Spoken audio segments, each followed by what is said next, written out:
some additional information about the notion of disagreement, because at the time I emphasized that disagreement is very well,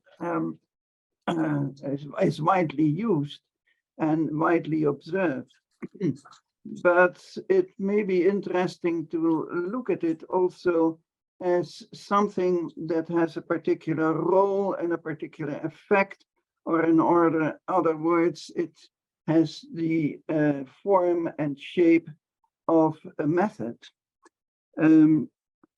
At one point, it was suggested that I simply believed everything that other people don't believe, but that's not the case. I would like to emphasize that I'm just thinking about disagreement in the context of using disagreement in a different way.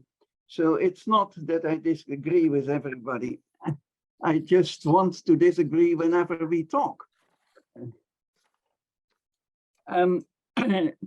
That disagreement has a certain, let us say, role and form and function.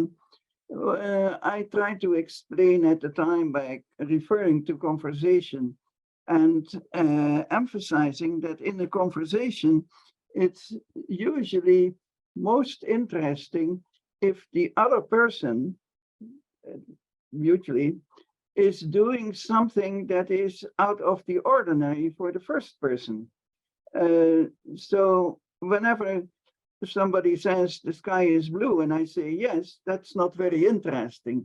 If the person says the sky is blue and I say no, it's raining, then we can at least discuss what evidence we have.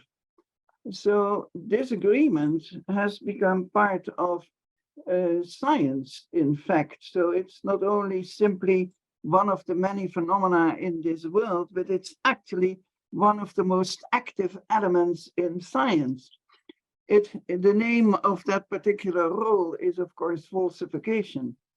It is saying whenever one person tries to imply that there is a precise distinction between, let us say, left and right, it is also possible to identify some examples where that distinction doesn't apply and where left and right are either reversed or both at the same time applicable. So falsification is the key element in research. It has also earned a lot of interest in other areas. One of the things that is well known, of course, is the 3 steps of reasoning: thesis, antithesis, and synthesis. According to legend, developed by Hegel, but he never mentions those 3 terms. It stems from Fichte, but that's not the important part. What is important is that it is considered a very powerful method of thinking. It makes it possible eventually to use disagreement in such a way that the various speakers arrive at a higher level of understanding. So there are clear examples, very powerful examples of what I was referring to last time, which is that disagreement is not just disagreeing with somebody else, but it's actually a very powerful part of our intellectual heritage. And so the question then arises, of course, what form would a method like falsification or a method like Hegel's take if we would give it a little bit more emphasis in what we do as researchers? So the first thing, of course, is to notice that methods do not have certain properties that theories do have. For example, it isn't possible to predict on the basis of a method. It is possible to predict on the basis of a theory. So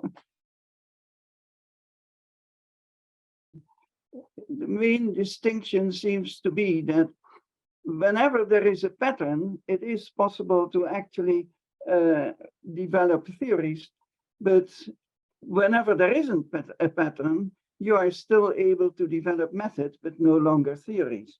So in that sense, it is a very important type of additional element, especially in the sense that in social science, many people claim that there are patterns in data. I just heard that there are patterns in 10,000 different models. But it is an issue that I am not totally convinced of. If you look at any of the social sciences, the best they can do is actually model regularities that arise by habit. All the other elements are not predictable, do not have patterns. So the question is that the reason that the method of disagreement has such a large position and such a large influence in discussions, especially also discussions in science? So it may be, and that was the claim that I mentioned, but probably escaped. I was saying it is possible that it is no longer adequate to look for theories in the social sphere. The only thing you can look for is methods that people use to actually deal with their environment. That means that you may ask then the question, is there a scientific method to develop scientific methods? And the answer is yes, there is. But unfortunately, it's not the same as the scientific method. The scientific method is based on comparison and ordering of observations, but methods do not have to deal with observations. They may include, for example, intentions. They may include emotions. So if you would look for theories in an area where these emotions and intentions are important, you would fail. But maybe you wouldn't fail if you would look for methods. But unfortunately, as I say, the usual way of dealing with experiences like intentions and emotions, to combine them and bring them into something that is more objective, are absent. You can't do it. That doesn't mean that there are lots of ways of doing it. Interestingly, Rolene Goede was talking about critical heuristics. And one of the ways that she was talking, she presented critical heuristics as a clear example of a method. It couldn't be a theory because it doesn't include all the elements that the developers were included, critical. So the point there is that she mentions, for example, that combining such emotions might be developed, might be possible by way of the notion of a witness. But a witness obviously is not the same as an observation. It's not a generalization of the individual experiences.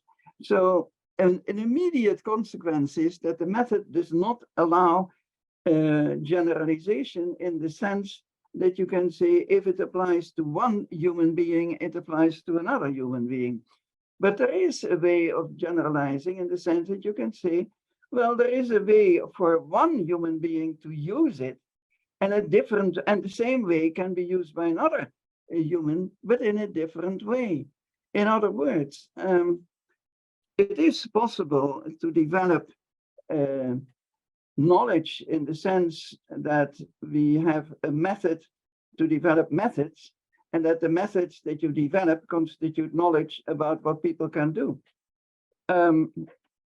One of the interesting ways, of course, is that this way of reasoning goes entirely against the previous notion of artificial intelligence, because you wouldn't say, for example, that a computer is able to develop strings and and conversations on the strings, but you would be able to say, if you have a string and it is a constraint on me, then I can step out of it and do something with it.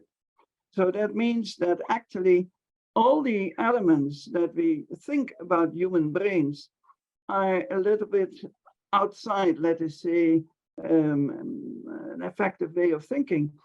Everything that we think is inspired by the constraints under which we are actually thinking about the constraints and taking our freedom to think within the constraints. So to me, yes, it is possible to find in thousands of different samples patterns that nobody else can see. But on the other hand, it is also possible for humans to find patterns to deal with thousands of different patterns. And it actually has developed a method for it, which is the computer. So in this way, and in this sense, the computer is not a threat at all. It is actually simply one of the methods that we have developed to deal with our environment. And in actual fact, it is enriching our world.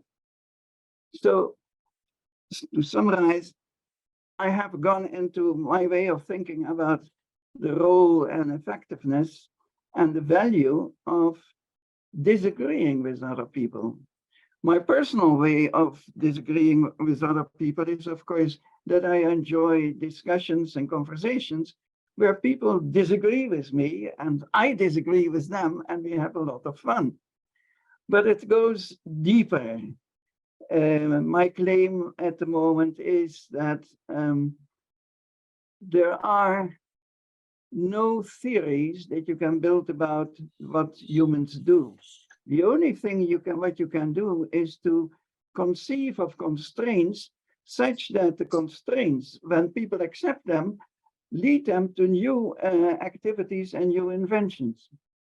So that was what I was thinking about when I noted that disagreement has a lot more meat to it than simply, disagreeing with somebody. That's my contribution.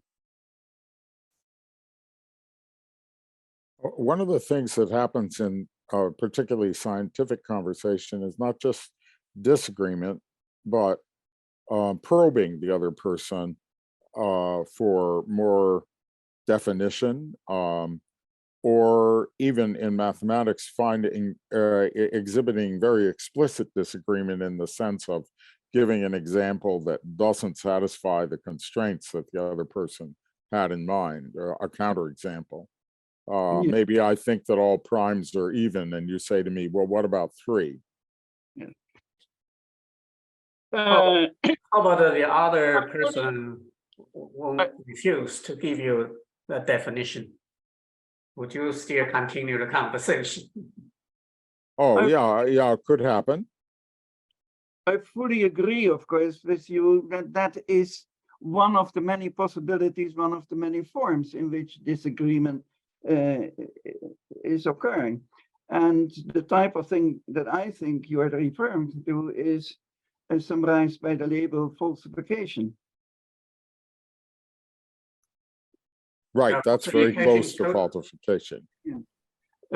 To me, that's close to the examples, but between the level of just examples of things or specific observations of things and something more general comes the definition, whether it's a mathematical definition or just a conceptual framework that someone manages to articulate.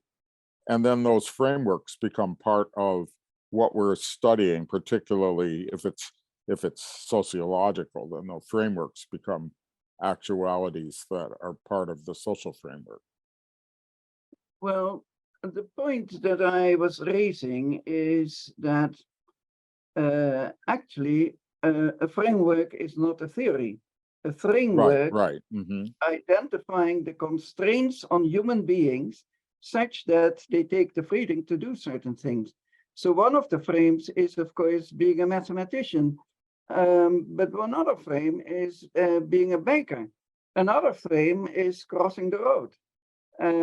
So the question is not what is the general pattern in people crossing the road? The question is it possible for people to actually identify frames within which they can safely cross the road? Right. So Okay. it's an entirely reversal of the whole thing. So Gerard, I would like to agree with you. Good Dus work.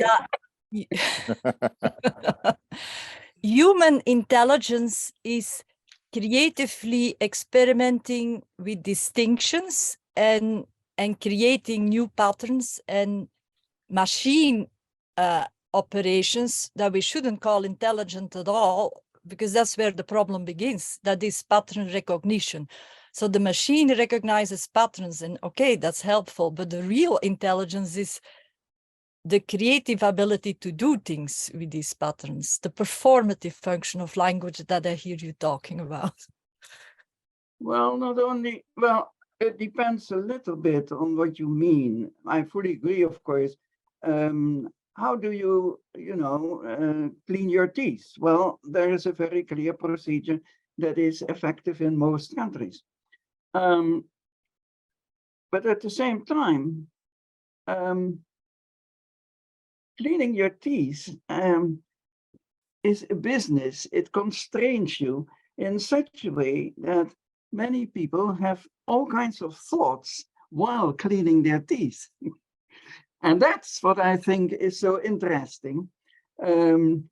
Coombs at the time mentioned the fact that most of his theories were developed when he was taking a shower. And I thought, that's it. And the same applies, for example, another example, Lou is listening, Richard Feynman mentioned at one point in one of his books that he liked to go to conferences, but when he was there, he never really listened to anything, but occasionally there would be a sentence that would penetrate his consciousness. Then he would write a new paper. And I think that's precisely why I sometimes don't listen. I think that's everybody's experience with conferences. Well, I think so, yeah. Yeah, I think so. But you see, immediately, it's the environment that gives me the freedom to actually develop something different.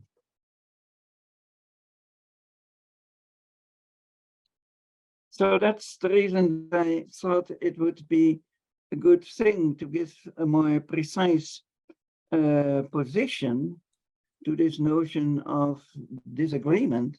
It's not just disagreement, it is a basic part of human intelligence, consciousness, and so on. And of course, culture. It's the expansion of a non-triviality into a group level instead of just in one brain level. Yeah. The I'm major glad point, you agree. the major point is, of course, in what Lou was saying, there is a string, but the string is a constraint. And in that sense, we are talking about constraints talking to each other. What I would be interested in is, of course, humans assuming the constraint